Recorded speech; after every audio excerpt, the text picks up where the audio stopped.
অহা 15 তাৰিখে চতুৰ্থ শ্ৰেণীৰ বাবে আমি অনুষ্ঠিত কৰা এডিআৰই পৰীক্ষাৰ ফলাফলো দিনৰ 10:30 বজাত আমাৰ চৰকাৰৰ ফালৰ পৰা ঘোষণা কৰা হ'ব আৰু এই প্ৰক্ৰিয়াকে আগুৱাই লৈ গৈ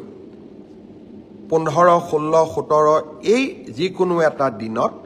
post graduate teacher graduate teacher তাৰো ফলাফল আমি ঘোষণা কৰিম আৰু শেষত আমি প্ৰাথমিক শিক্ষা বিভাগৰ বাবেও শিক্ষক শিক্ষয়িত্ৰীৰ পৰীক্ষাৰ ফলাফল আমি ঘোষণা কৰিম অৰ্থাৎ অক্টোবৰ মাহৰ ভিতৰত অসমৰ 35,000 নিবনুৱা যুৱক যুৱতীয়ে কৰ্ম সংস্থাপন পাবলৈ সক্ষম হ'ব যোৱা কালি পৰহিৰ পৰা মই নিবনুৱা যুৱক যুৱতীসকলক যিসকল পৰীক্ষাত উত্তীৰ্ণ হৈছে তেখেতসকল চাই আছিলোঁ প্ৰত্যেকৰে নিজৰ জীৱনৰ সহজ সৰল জীৱনৰ কাহিনী এটা আমাৰ আগত বৰ্ণনা কৰিছে আৰু কেনেকৈ চৰকাৰৰ পৰা লাভ কৰা চাকৰিটোৱে আৰু তেখেতসকলৰ পিতৃ মাতৃৰ চকুত যি এক আনন্দৰ পোহৰ আমি সকলোৱে দেখা পাইছোঁ সি সঁচাকৈ আমাক আনন্দিত কৰিছে যোৱা নিৰ্বাচন ৰাইজক প্ৰতিশ্ৰুতি দিছিলোঁ যে আমাৰ যদি চৰকাৰ আহে মই অলপ বেছিকৈ কৈছিলোঁ যে গন্তি কৰি কৰি 1 লাখ ল'ৰা ছোৱালীক চৰকাৰী চাকৰি দিম কংগ্ৰেছ দলে মোক হাঁহিছিলে আৰু আমাৰ দলৰ ভিতৰতো চিন্তা আছিলে যে হিমন্ত বিশ্ব শৰ্মাই এই কথাখিনি কিয় ক'লে আমাৰ দলটো পিছত বিপদত পৰিব কিন্তু আজি আমি 1 লাখ নিযুক্তিৰ যি আমাৰ প্ৰতিশ্ৰুতি আছিল সেই প্ৰতিশ্ৰুতি আমি নিজৰ প্ৰতিশ্ৰুতি নিজেই ভংগ কৰিলোঁ আৰু 2 লাখ নিযুক্তিৰ ফালে ধাৱমান হৈছোঁ আমি অসমৰ নিবনুৱা যুৱক যুৱতীক দিয়া প্ৰতিশ্ৰুতি পূৰ্ণভাৱে পালন কৰিবলৈ পাই সঁচাকৈয়ে মই আনন্দিত পৰম পিতাক ভগৱানক মই ধন্যবাদ কৃতজ্ঞতা জনাইছোঁ যে নেদেখাজনৰ অফুৰন্ত আশীৰ্বাদত আমি আৰু এটা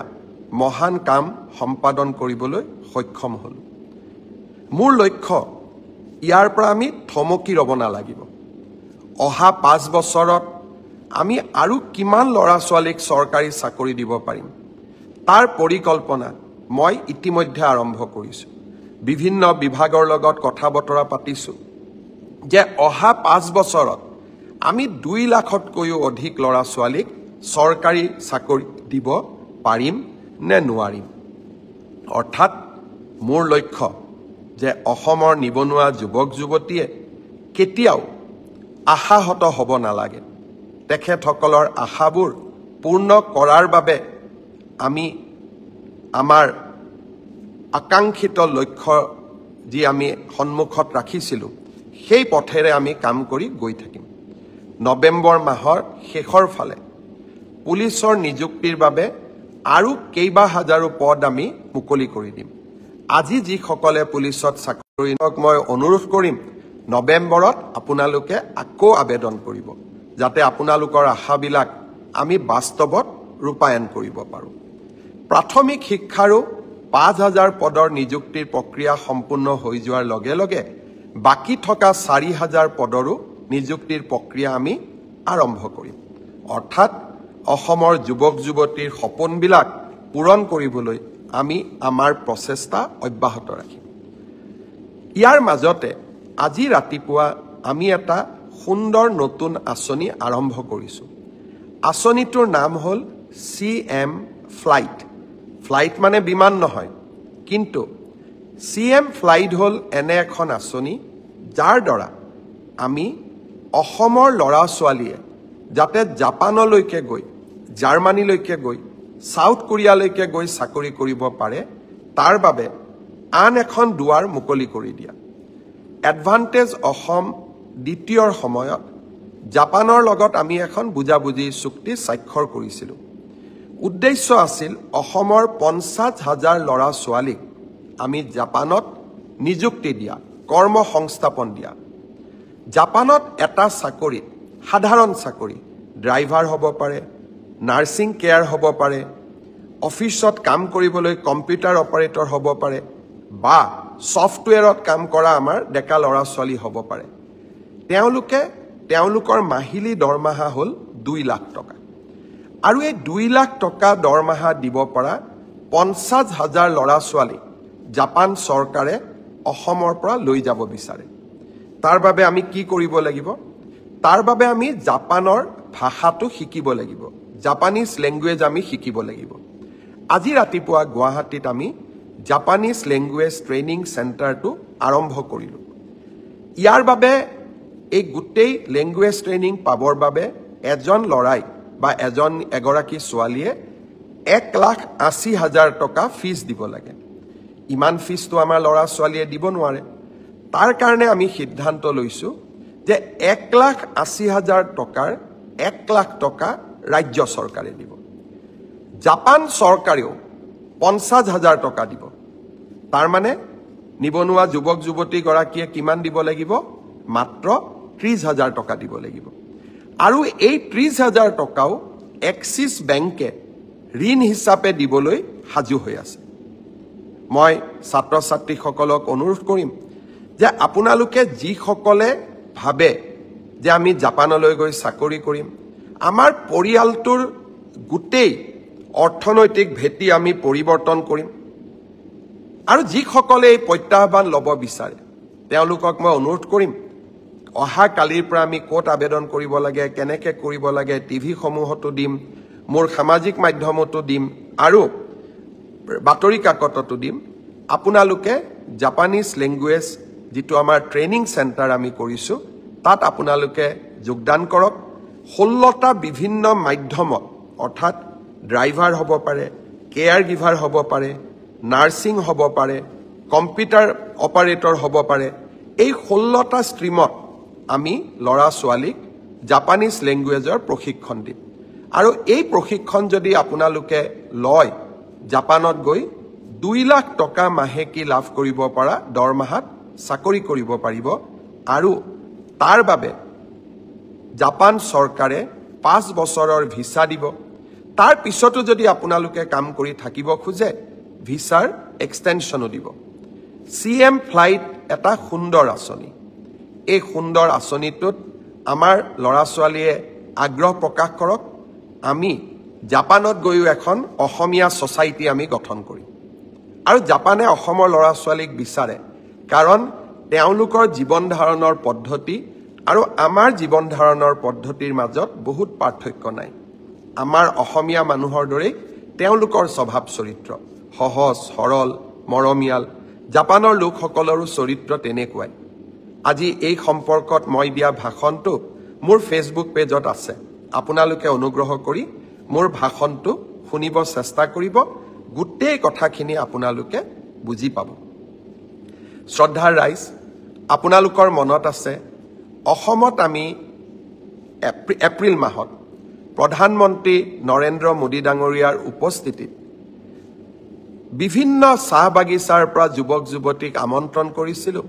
বিশ্ব দৰবাৰলৈ ঝুমুৰক লৈ যোৱাৰ বাবে। সিদিনাখনে মই তেওঁলোকক প্ৰতিশ্ৰুতি দিছিলোঁ যে ছেপ্টেম্বৰ মাহত আমি আপোনালোকক আকৌ নিমন্ত্ৰণ কৰিম, সম্বৰ্ধনা জনাম, অভিনন্দন জনাম, 25,000 টকাৰ মাননি এটাও আগবঢ়াম। ছেপ্টেম্বৰত মই নোৱাৰিলোঁ। অক্টোবৰ হৈছে প্ৰতিশ্ৰুতি ৰখাৰ মাহ। 16 তাৰিখসকলক মই আকৌ এবাৰ গুৱাহাটীলৈ মাতিছোঁ, যাতে তেখেতসকলে কৰা সুন্দৰ প্ৰদৰ্শনৰ বাবে আমি কৃতজ্ঞ অসমীয়া জাতিয়ে তেওঁলোকক সম্বৰ্ধনা জনাব পাৰোঁ, মৰম যাচিব পাৰোঁ আৰু তেওঁলোকক আমি যি প্ৰতিশ্ৰুতি দিছিলোঁ সেই প্ৰতিশ্ৰুতিও পালন কৰিব পাৰোঁ। মই ঝুমুৰ বিনন্দনীত অংশগ্ৰহণ কৰা আমাৰ যুৱক যুৱতী, চাহ বাগিচাৰ যুৱক যুৱতী সকলোকে 16 তাৰিখে গুৱাহাটীৰ খানাপাৰা খেলপথাৰত লগ পাম। আপোনালোকক মই মোৰ ফালৰ পৰা নিমন্ত্ৰণী শৰাই আগবঢ়ালোঁ। আজি আৰু এটা কথা মই আপোনালোকক ক'ব খুজিছোঁ, বিশেষকৈ আমাৰ মহাবিদ্যালয়ত পঢ়া ছাত্ৰীসকলৰ বাবে। আপোনালোকে নিযুত মইনাৰ প্ৰপত্ৰ পূৰণ কৰিছিল। আমি দীপাৱলীৰ ঠিক পিছতে নিযুত মইনাৰ ছাত্ৰীসকলকো আমি একেলগে অভিনন্দন জনাম আৰু অক্টোবৰ মাহৰ পুঁজিও আপোনালোকৰ হাতত তুলি দিম তাৰ পিছত আপোনালোকে নৱেম্বৰ ডিসেম্বৰ জানুৱাৰী ফেব্ৰুৱাৰী বেংকৰ একাউণ্টত এই পুঁজি নিৰন্তৰ গতিত আপোনালোকে পাই থাকিব শ্ৰদ্ধাৰ ৰাইজ আজি মই মোৰ ফেসবুক লাইভত এটা মই বিশেষ কথা ক'ব খুজিছো কাৰোবাৰ লগত হয়তো মোৰ বক্তব্য নিমিলিবও পাৰে কিন্তু ৰাজনীতিত থকা দিনাখনৰ প্ৰায় মই মোৰ মনৰ কথা স্পষ্টভাৱে ৰাইজক কোৱা বা ৰাইজক মই যি ভাবো তাক স্পষ্টভাৱে প্ৰকাশ কৰাৰ এটা মই সংকল্প লৈছিলো আৰু প্ৰতিকূল পৰিবেশৰ মাজতো মই স্পষ্টভাৱে কথা কোৱাৰ সদায় চেষ্টা কৰি আহিছো শ্ৰদ্ধাৰ ৰাইজ বৰপেটাৰ আতচবাজি উদ্যোগ অসমৰ থলুৱা উদ্যোগ দীপাৱলীৰ দিনটোলৈকে বৰপেটাৰ আতচবাজিৰ কাৰিকৰসকলে অপেক্ষা কৰে দীপাৱলী আহিব মানুহে আমাৰ আতচবাজি কিনিব আতচবাজি আমি বিক্ৰী কৰিম আৰু হেৰে আমি পৰিয়ালটো চলাম বছৰটো বহুত সপোন লৈ তেওঁলোকে আতচবাজি নিৰ্মাণ কৰে বহুত সপোন লৈ তেওঁলোকে এই থলুৱা শিল্পটোক বচাই ৰাখিছে এইকেদিন কোনোবাই কৈ আছে দীপাৱলীত বোমা ফুটাব নালাগে বৰপেটাৰ আতচবাজি শিল্পীসকলে কেনেকৈ ঘৰখন গোটেই বছৰটো চলাব তেওঁলোকৰ কাৰণে চিন্তা কৰাৰ দায়িত্ব আমাৰ নাই জানো অসমত ফাটুৱা জাৰি কৰাৰ যেটো এক প্ৰবণতা এছাম সংগঠনে গঢ়ি তুলিছে তেনেকে ৰাজ্যখন চলিব নোৱাৰে মই আকৌ এবাৰ মনত কৰিম জুবিন গাৰ্গৰ গোটেই জীৱনটো আছিল দুখিয়া জনৰ কাৰণে মই ভাবো জুবিন জিয়াই থাকিলে প্ৰথমতে জুবিনে সংগঠন সকলক কলেহেঁতেন যে বৰপেটাৰ আতচবাজি শিল্পটোক আমি মৰিবলৈ নিদিও মই অসমৰ ৰাইজক আহ্বান জনাম বৰপেটাৰ আতচবাজি শিল্পটোক জিয়াই ৰাখিবৰ কাৰণে দীপাৱলীত আমি থলুৱা শিল্পৰ বা থলুৱা আতচবাজি কাৰিকৰৰ পৰা কিনা বোমা আমি নিশ্চিতভাৱে ব্যৱহাৰ কৰিম আনন্দত নহয় শিল্পটোক জিয়াই ৰাখাৰ কাৰণে আৰু জুবিনৰ আদৰ্শক জিয়াই ৰখাৰ বাবে কোনোবাই মোক বেয়া পাব পাৰে আৰু যিসকল সংগঠনে টেলিভিছনৰ পৰ্দাত উলিয়াই যিকোনো এটা ফটোৱা জাৰি কৰি দিয়ে তাক আমি অন্তত আমাৰ চৰকাৰ থকালৈকে আমি তেনেকে চলিব দিব নোৱাৰো কাৰণ আমি এইখন অসম মানৱীয় মূল্যবোধৰ মাজেৰে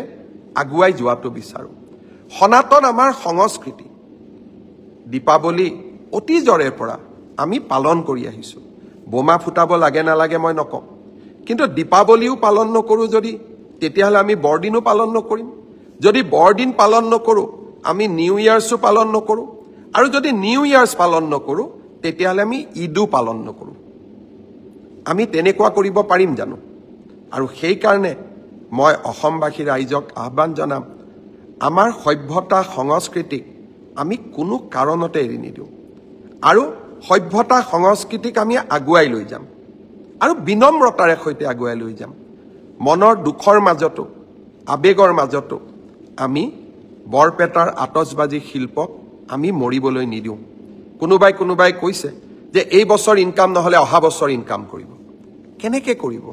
কোৰ পৰা কৰিব কোনে দিব সেই কাৰণে মই সিদ্ধান্ত লৈছো যে এই বছৰ বৰপেটাৰ আতচবাজি মই নিজেই কিনিম আৰু বৰপেটাৰ আতচবাজি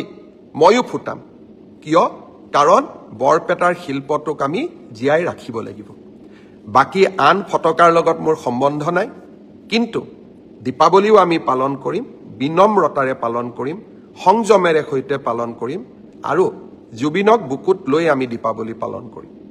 শ্ৰদ্ধাৰ ৰাইজ শেষত মই তদন্তৰ ওপৰত দুই এটা কথা ক'ব বিচাৰিছো নতুন দিল্লীৰ CFL ল্যাবৰেটৰীয়ে জুবিনৰ মৃত্যুৰ ভিছাৰা ৰিপৰ্ট দিয়াৰ পিছৰ পৰাই এই ঘটনাটোৰ প্ৰতি CIDয়ে ইয়াৰ গোটেই ঘটনাটোৰ ওপৰত এটা নিৰ্দিষ্ট দিশ বিচাৰি পাইছে আৰু মই ভাবো যে খুব কম দিনৰ ভিতৰতে আমি জুবিনৰ মৃত্যুৰ সৈতে জড়িত সমস্ত ঘটনাৰাজি আদালতৰ আগত আমি প্ৰকাশ কৰিম